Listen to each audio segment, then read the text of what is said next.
సభ్యులు సుధీర్ రెడ్డి గారు మాట్లాడి కోరుతా ఉన్నాం.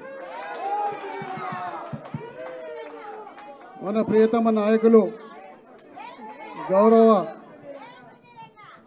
కేటీఆర్ గారు, మరి వేదిక మీద ఉన్న శాసనసభ్యులు, మన అభ్యర్థి లక్ష్మారెడ్డి గారు, మరి ఇక్కడ విచ్చేసిన మల్కాజిగిరి పార్లమెంటుకి సంబంధించిన సోదర సోదరీమణులకందరికీ కూడా హృదయపూర్వక నమస్కారాలు తెలుపుకుంటా ఉన్నాను.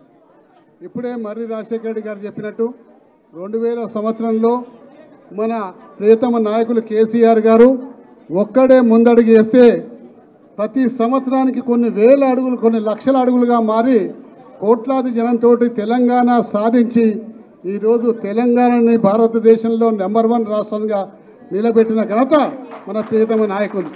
కాబట్టి ఈరోజు మనం అధికారంలో లేమని చెప్పి చింత చేయాల్సిన అవసరం లేదు. ఎప్పుడైతే అధికారంలో లేవో అసలైన సిసలైన కార్యకర్తలందరూ కూడా అప్పుడే మిగిలిపోతారు.